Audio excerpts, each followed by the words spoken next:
Hello, I'm Mati and welcome to another exciting episode of Elizabeth and Mary TV.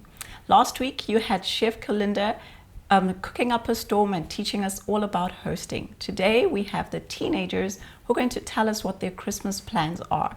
I'm joined by the next generation of Elizabeth and Mary TV hosts, which is Nema and Maka.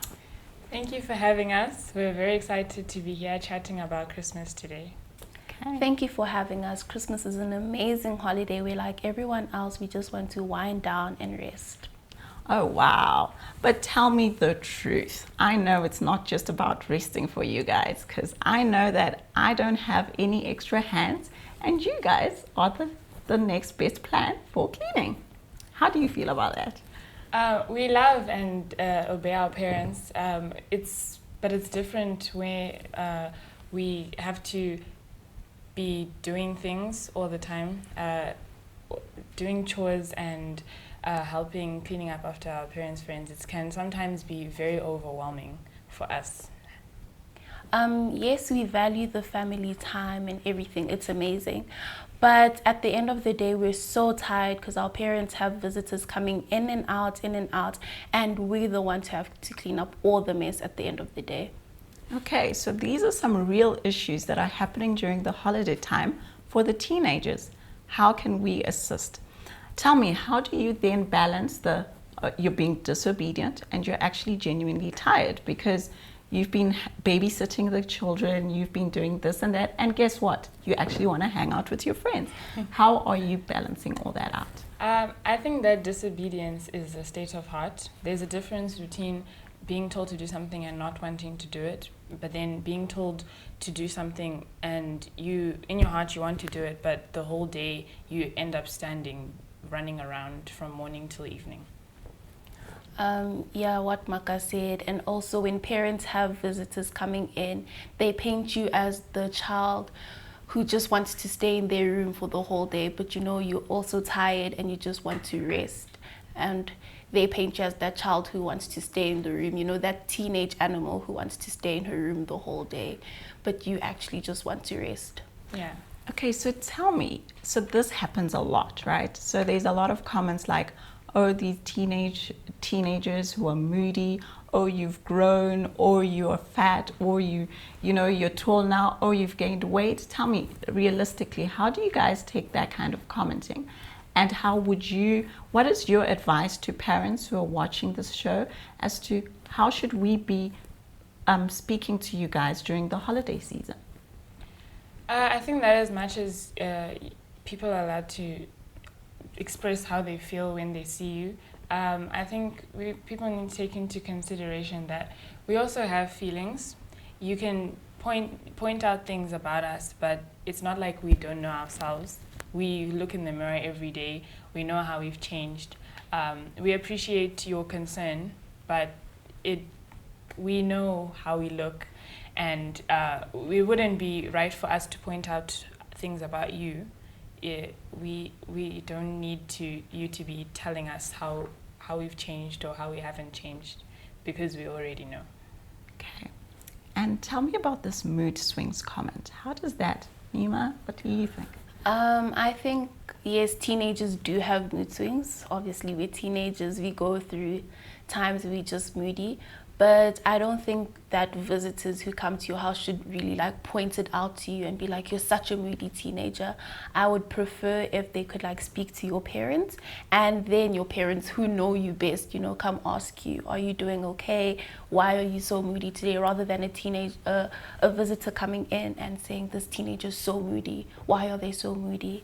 I would prefer they speak to our parents and then our parents ask us. Okay. So I think it's quite clear, parents, we do need to respect the young teenagers as young adults who are up and coming, and they do need some respect. We don't want to be told we're fat, we're thin, or whatever else. Let's look at the holiday times for positive reinforcements and actually having conversations as parents as we help our children during as they go through their journey as teenagers and the hormones are going crazy all over the place. Now tell me, when we were growing up, Christmas was all about eating, it was all about clothes, and it was all about basically that. What is it about for you guys? I think that especially now that we are older and schoolwork is getting more intense, the year is usually very tiring. So Christmas is just a time to look forward to resting, not thinking about your schoolwork, and relaxing before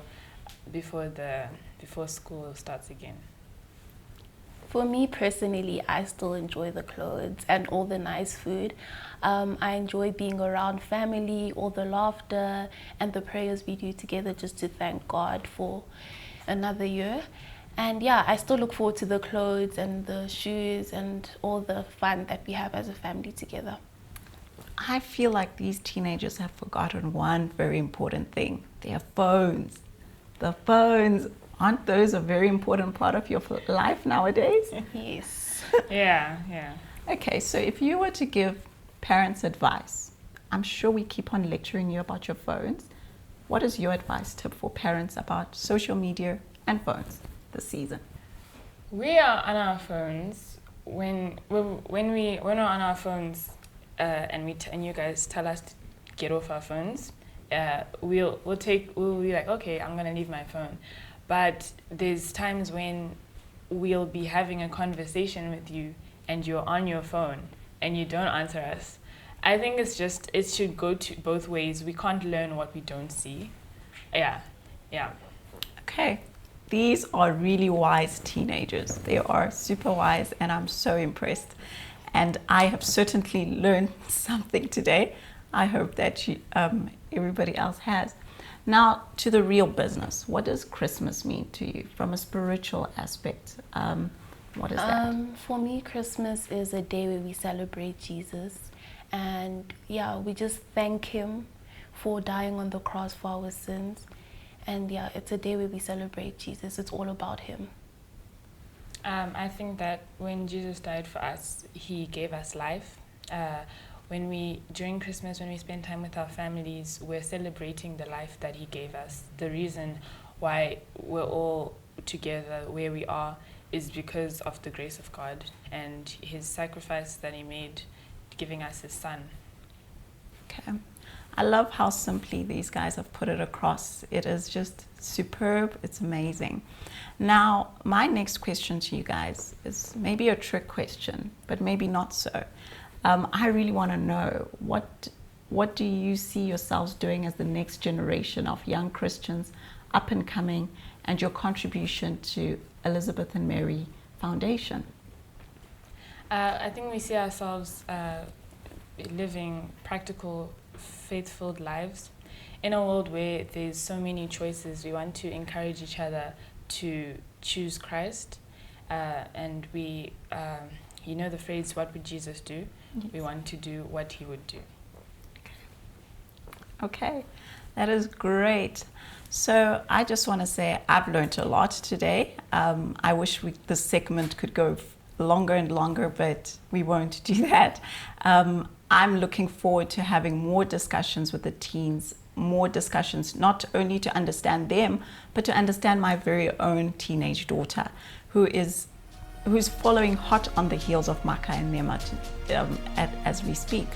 Now, as the festive season draws closer, and in this episode, we just want to remind you of the love of Christ and how amazing he is. And no matter how young or old you are, Christ is still relevant in our lives. I just want to remind you as well, click on the subscribe button, the bell, and like our videos. We hope to see you again next Thursday. Bye.